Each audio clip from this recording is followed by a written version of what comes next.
Welcome to this mini lecture on the history of American education, Part 1.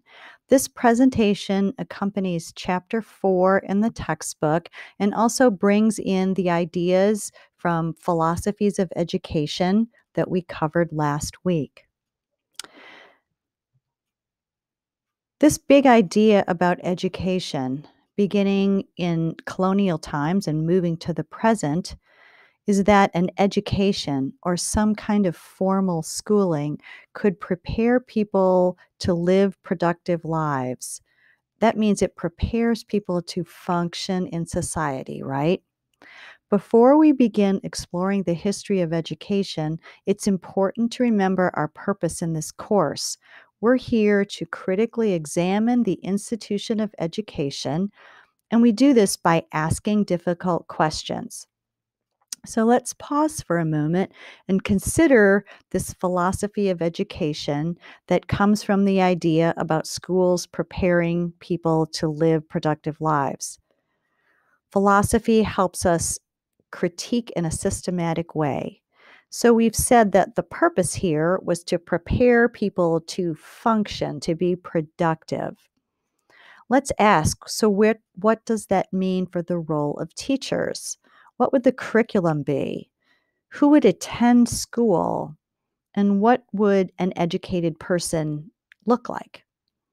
Now, let's look at a broad picture of the history of American education with these important questions with philosophy in mind, right? We'll return to these questions at the end.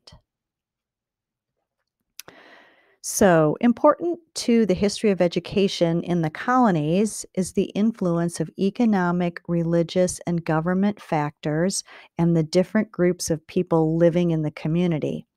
Schooling that was available looked different from place to place, but these big factors remain our focus for this unit on history.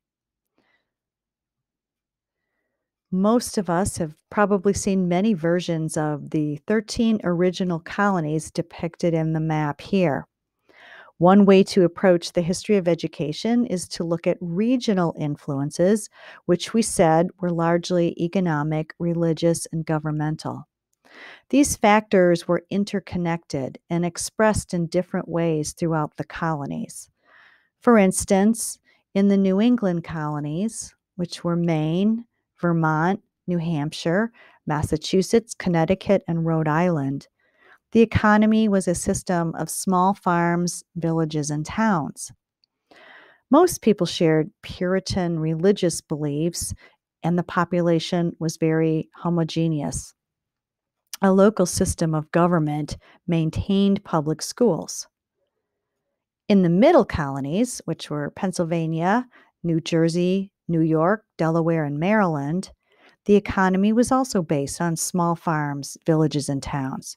However, religious beliefs varied, with none being dominant. There was no government involvement in schools, meaning there were few opportunities or public schools available. Next, we come to Virginia and the South. These colonies, which included Virginia, of course, also North and South Carolina and Georgia. The economies here were much more stratified, with wealthy families owning large plantations, which ran with a workforce of slaves and indentured people. Religious beliefs varied, and no one belief system was dominant. There was little, if any, government support for public schooling. So, this is a very broad brushstroke of early education in the colonies, but keep in mind our themes. The influence of religion, economy, and government have always been in tension and have always been a big influence on what would become the National Institution of Education. Let's view this painting by 19th century American artist Charles Henry Granger for a moment. The painting is supposed to depict a colonial schoolhouse, but Granger was not painting in his own time, right? He was born in Maine in 1812, which was after the Revolutionary War and after the time this painting is supposed to depict. So, based on this little bit of information, in what colony or region is the schoolhouse likely set? New England, right? What strikes you about this painting? Let's think about our critical questions again. Let's ask, who are the students? Are there boys and girls present? Are there any African American or Native American students present? Who attended school and who did not? Let's look at the teacher. Who is he? And based on that, what would he likely teach? These are the kinds of questions we would use to critique the history of American education.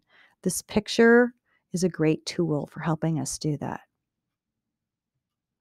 So, moving on, after the Revolutionary War and the end, almost, right, of British rule, the influences of religion, economy, and government on school began to change. For example, we begin to look at the separation of church and state, especially in the writing of the US Constitution. The economic factor, we look at education, continues to be an avenue for advancement. It was said to confer status and to prepare people to live productive lives. We look at the government, we come to the idea of these shifting focus for a national education system. If we think about those three factors again, religion, economy, and the government, and their influence on education after the Revolutionary War, the size of the bubble, which I correlate to the strength of its influence, begins to change. Rather than three equal bubbles, I think they would look maybe more like this, with government having a larger influence and perhaps religion's influence being diminished somewhat. Of course, the size of these bubbles has always been in constant tension. They've always been changing, right? Also, it's not really possible for us to distinguish their influence as discrete institutions because they are very intertwined. But if I asked you to draw them, how would you size the bubbles? How would you size the bubbles for today's education system? And can you make a connection between the purpose of education in that philosophy we talked about and the size of the bubbles? So, as promised, in wrapping up this mini lecture, let's come back to the big philosophical shift in how people viewed the purpose of education in early colonial times. And by shift, I mean this is a shift in the way school was viewed from the countries, the European countries where people came from, and now in the colonies where they reside. School began to be an institution that could prepare people to live productive lives or to confer status or to somehow change them. Many colonists had left a country in which school was only for the wealthy. They espoused the idea that a person had a station in life, a class, right, that was largely defined by their birthright. You didn't switch your class because you couldn't switch who you were born into being. That was kind of a philosophy that they had left behind. So now, in the so called New World, those old ideas were shattered. Could education confer a new status? Or was this idealistic thinking of our founding fathers? Did everyone have equal access to education? What was and still very much is a connection between education and status? Could it be race or sex or socioeconomic status or gender conformity?